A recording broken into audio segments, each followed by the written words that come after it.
Alright, it's time for another Hard On Reviews prediction for your manly pleasure. And today, we're gonna pre-cum load all over Christopher Nolan's The Odyssey. And as always, we play by baseball rules, so 3 strikes, and you're out. It's time to ask that age-old question, are there any hot ladies? And by hot, of course, we mean highly capable and original characters with huge amounts of talent.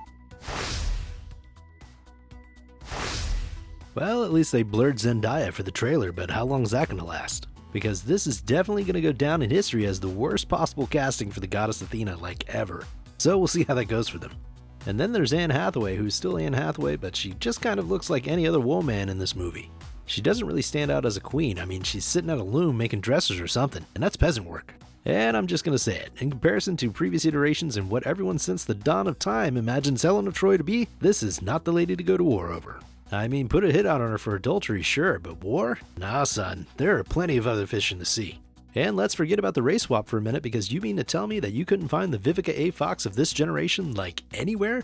And I'm talking about the Vivica A. Fox from Kill Bill, because whoo! Now that's a highly capable and original character with huge amounts of talent. Not to mention a stone cold 10, which is what Helen of Troy needs to be in any version of this story. I mean, did they even look, really? Because I could walk into a Walmart right now and come across at least 2 ladies that look more the part of a cheating woe man that's supposed to be so beautiful that dudes are going to come across the world with an army to get her back. And this is the Odyssey, so she doesn't even have to do much acting in this movie. But since this is based on a modern telling of the story, Helen gonna be from the streets and all the women are gonna rise up and speak words against the patriarchy of misogyny just to disguise the fact that she straight up got caught cheating, plain and simple. So whatever dude loses this Helen of Troy is gonna be relieved and ready to get back out there in the dating world. Or maybe not, because maybe in the modern version he's blind and oblivious to her very public affair with another dude. And with today's logic, she's A-OK as a strong female character. And of course that's why you need honest friends to tell you when it's not worth going across the ocean as a little man in a wooden boat. Because this world has gods in it that like to throw one-eyed monsters at you. And when you've got a giant rock-hard cyclops trying to treat you like a rag doll, you've got to get second opinions before making rash decisions, or you just might end up in need of some soap on a rope. Now I know it's hard being a man, but sometimes you just have to face the hard facts, and the woe man doesn't want you, son. But trust me, she ain't worth it, and I'm pretty sure based on the casting and what the trailer has shown, the Odyssey is certainly going to try to subvert for the hot lady point, but you're probably going to want to avert your eyes on this one.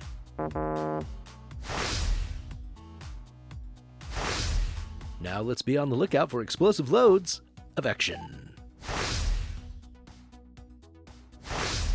Now Christopher Nolan tends to be good at the intricacies of a scene, so the monster fights have a good chance of being awesome.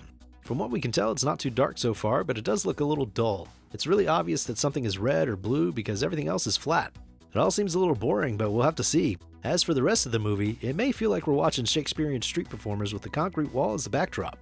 Now, it may have to do with this looking pretty normal in the sense that I could believe that these things could look the way that they do in a realistic view of it. But this is an epic fantasy story with gods and monsters. So where's the flair? Where's the pizzazz? There's just no personality in the way that it looks. But for now, at least we can clearly see everything. And there are a lot of action points in this story that I do want to see play out either way, so let's stay hopeful for the point here. Sometimes you just have to ask the hard questions, so where, oh where, are the rugged dudes?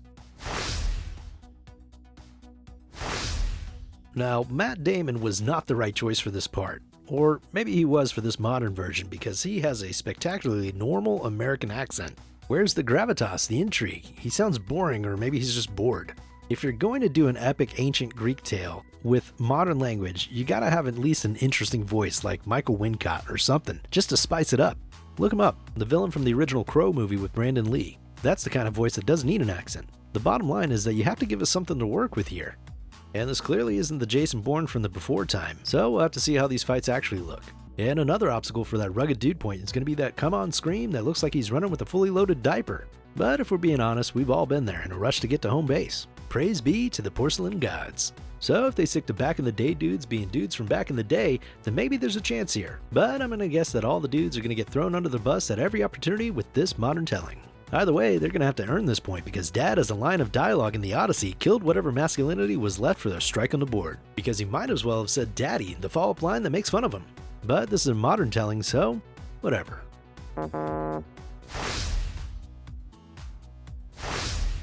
Now it's time to check off that box for amply developed characters.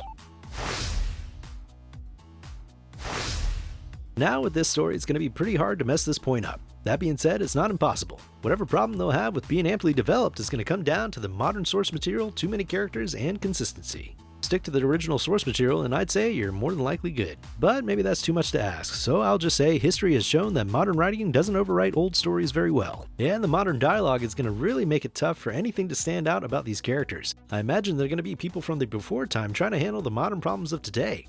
Just like the old saying says, if it ain't broke, don't fix it. And if you try, then guess what's actually broken. So because of the modern changes just in the dialogue alone, I think it's safe to say that there are going to be a lot of things lost in translation here, and most likely a strike on the board.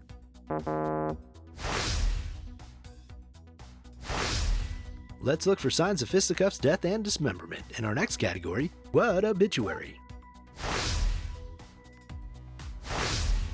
Now it seems like this point won't be a problem based on what we've seen, but we don't want no bad dialogue 30-minute political discussion fights here. We need that man-on-man action for this point.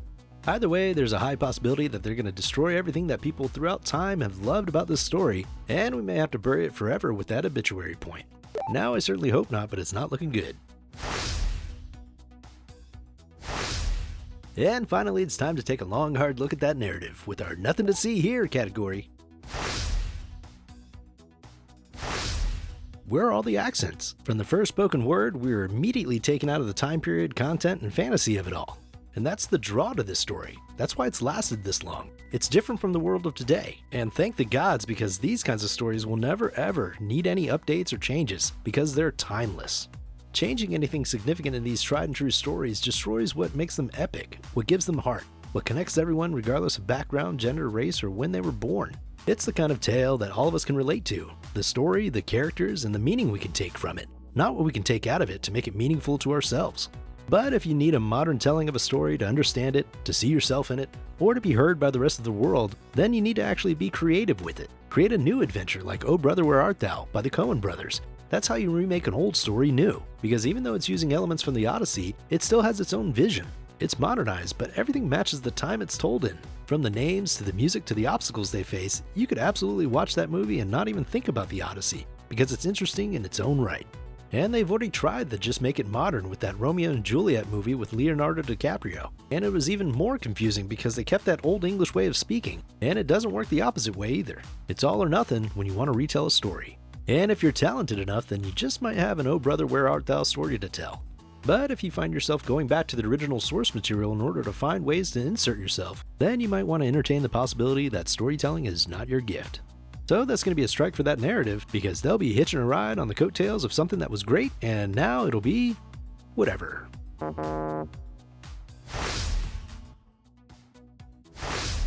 So with at least 3 probable strikes on the board, I'm sorry to say this about a Christopher Nolan movie, but this one is potentially not approved for manly consumption.